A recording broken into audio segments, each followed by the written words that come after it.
नमस्कार दोस्तों, मेरा नाम नितिन कुमार है। आज मैं आपको बताने जा रहा हूँ उस आरबीआई स्कीम के बारे में जो कल यानी कि 5 मई 2021 को आई थी।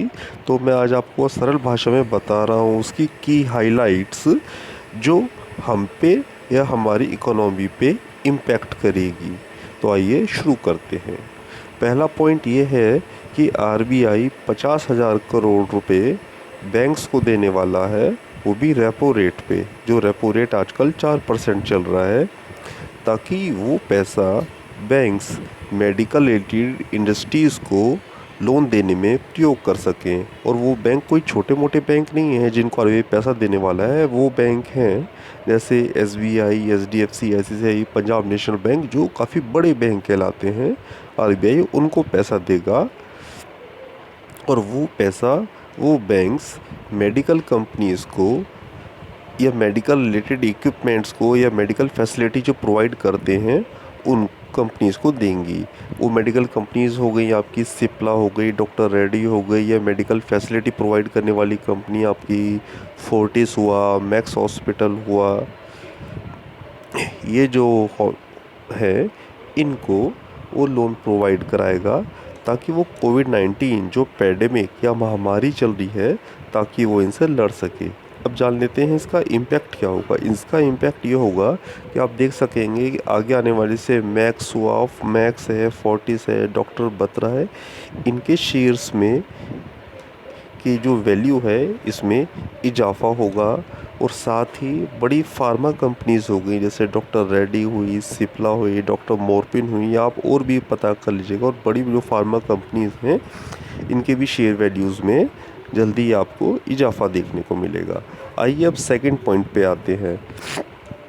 सेकंड पॉइंट में जो है वो ये कहा गया है आरबीआई द्वारा यानी रिज़र्व बैंक ऑफ इंडिया द्वारा बैंकों को कि कोविड-19 के टाइम पे जो लोन प्रोवाइड किया जा रहा है उस लोन के लिए वो अलग से एक कोविड लोन बुक बनाएं, ताकि उसके बेस पे ही आगे जाके अगर कोई एनपीए होता है तो उसको डिसाइड कर सकेंगे। एक्चुअली ये किस लिए बोला गया है, क्योंकि नॉर्मल लोन के रिपेमेंट के लिए टाइम पीरियड छोटा होता है, इतना बड़ा नहीं होता है, लेकिन कोविड को देखते हुए उनके लिए टाइम पीरियड ज़्यादा बड़ा रखा जाएगा।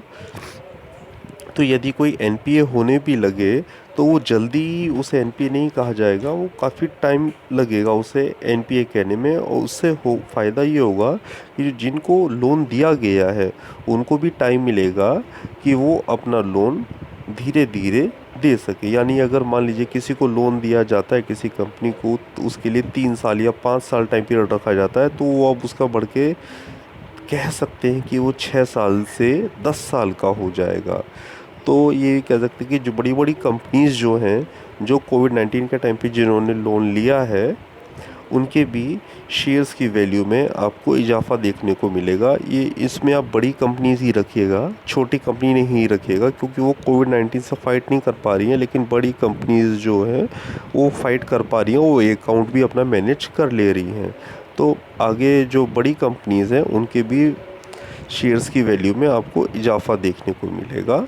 और जो बड़े बैंक्स हैं जैसे आपका एचडीएफसी बैंक हुआ या आपका आईसीआईसीआई बैंक हुआ, इसकी भी वैल्यू में आपको प्रॉफिट देखने को मिलेगा। लेकिन जो छोटे बैंक्स होते हैं आप उसमें इन्वेस्ट मत करिए, क्योंकि वो मैनेज नहीं कर पाएंगे इस चीज़ को। आइए तीसरा पॉइंट जानते हैं।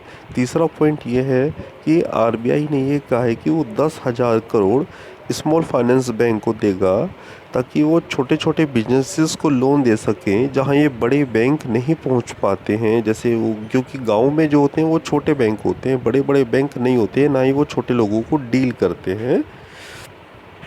इसके लिए आरबीआई छोटे जो बैंक हैं उनको 10,000 करोड़ रुपए देने वाला है।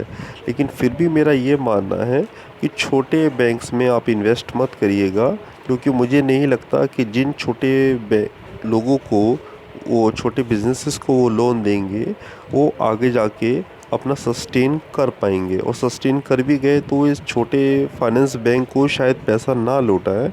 तो ये जो छोटे फाइनेंस बैंक हैं इनका ये पैसा एनपीए होने का डर ज़्यादा रहेगा। इसलिए आप बड़े जो बैंक्स हैं इन्हीं में इन्वेस्ट करें, और उसमें भी एचडीएफसी, आईसीआईसीआई और एसबीआई ही बेस्ट रहेगा।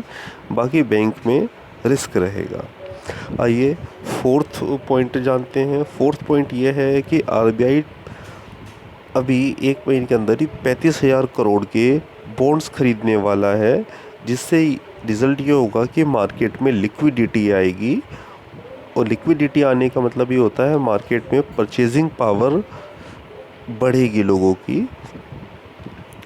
और परचेजिंग पावर बढ़ेगी तो कंपनीज का मटेरियल बिकेगा और उनकी वैल्यू जो है अच्छी रहेगी। तो कुल मिला के आप ये कह सकते हैं कि अभी शेयर मार्केट के लिए या इकोनॉमी के लिए टाइम अभी सही चल रहा है, उसे आगे नुकसान नहीं होने वाला है।